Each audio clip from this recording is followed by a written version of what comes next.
Oh my goodness. Oh my Oh goodness. my damn. Oh my damn. Oh my goodness. Oh my Oh my goodness. damn. Oh my damn. Damn. Oh my goodness. Oh my gosh. Joker made $1 billion. That means someone's gonna die. Oh goodness, Joker made $1 billion. That means man babies will go. Man babies are gonna kill us all.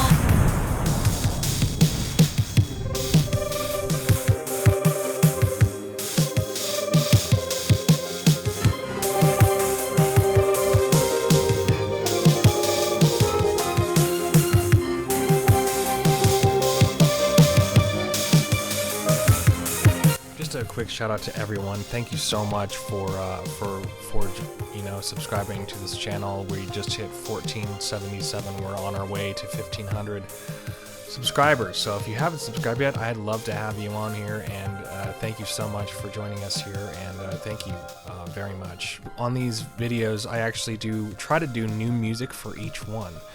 And so I do go a lot into these reviews, and hopefully you enjoy them.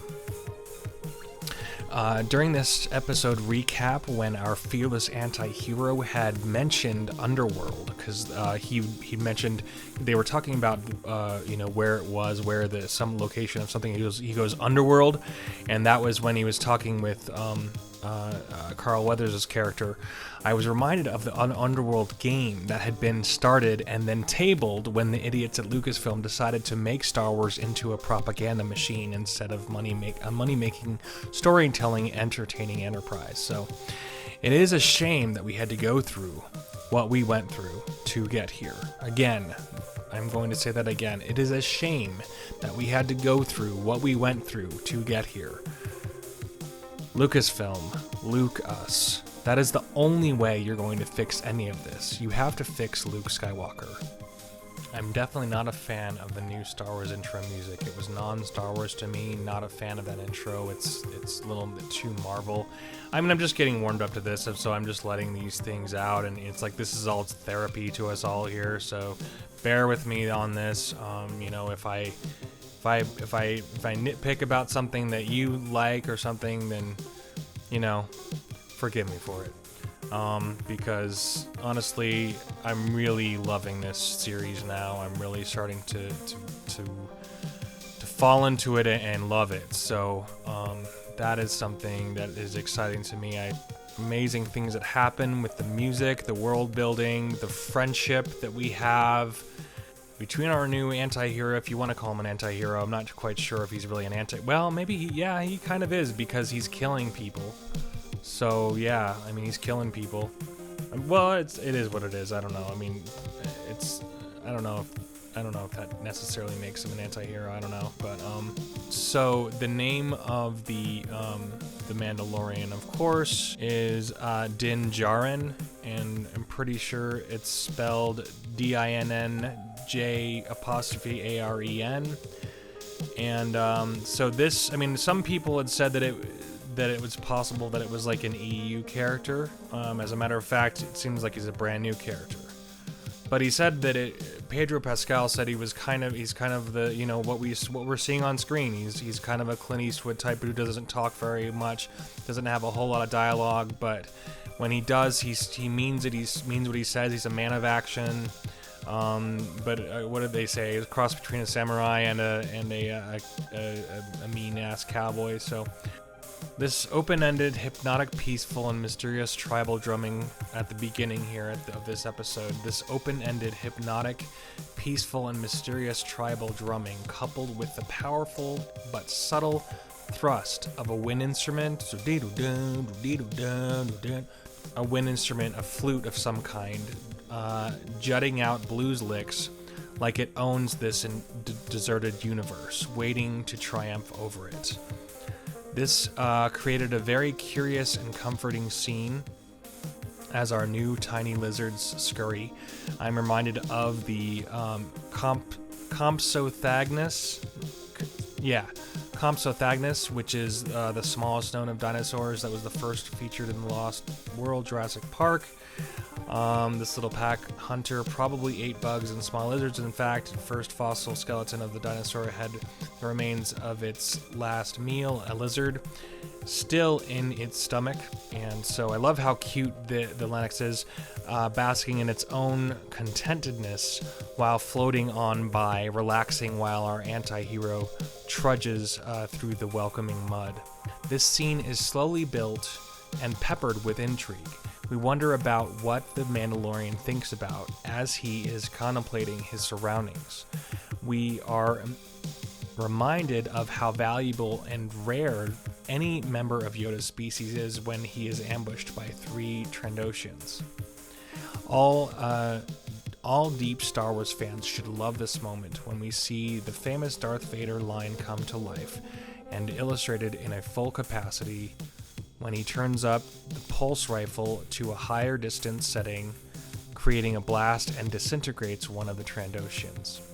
At that moment, the tension is increased exponentially when he sees the blinking tracker that we were introduced to in the very first scene. That's like the first thing we saw in episode 1, revealing that the poor child's head has been placed in the hands of many more possible bounty hunters.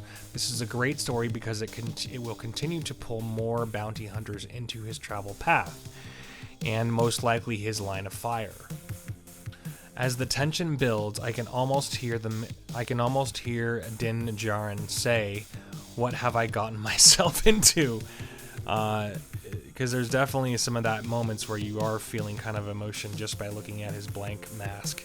In this campfire scene, our anti-hero is fixing 2 things: the console that goes on his chest plate, or that is his chest plate, and his arm with an electrical device. The child gets out of the floating crib twice. So that's something to note here, is that he tries to heal him twice, and then he just puts him back in the crib twice, which was kind of a really cute moment. I mean, even especially when he sways back and forth, it's an adorable moment there. For some odd reason, in these 2 moments that we see the youngling reaching, I can't help but notice the cute factor has been turned up to 11, as we slowly are won over by this tiny green alien in a floating cradle. I wish we knew his or her name by now. If we don't know the protagonist's name by the 2nd episode, something would normally be off with this particular choice. However, I think that it might eventually lead us to something more prominent in a larger story that might be rewarding when it finally reveals itself. As our anti-hero discovers his own ship's demise, we cannot help but feel desperation as he starts to pick Jawas off one by one. This moment is utterly painful, as I can't help but wonder if it would have been better for him to just charge the camp instead of disintegrating away, just starting to go for it. That's probably the best option. I don't know, I'm not a military guy, but I'm curious what your thoughts are on that. This pulse rifle is rather lucrative, as we can see that it has multiple settings in which it can either simply propel your opponent backwards, knocking them out, or it can simply make them vanish.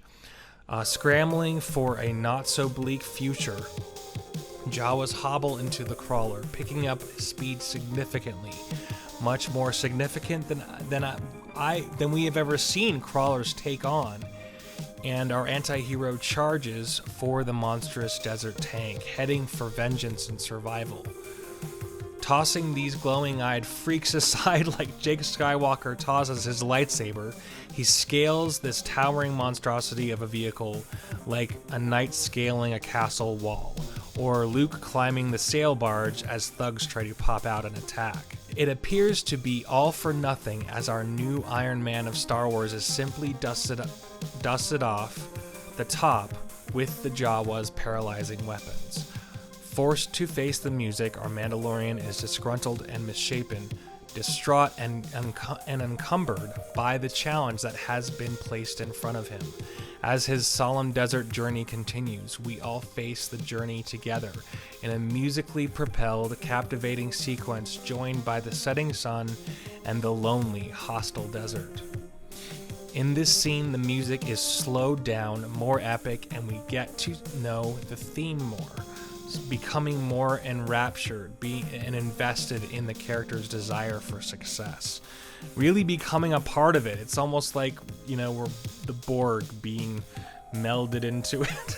I don't know.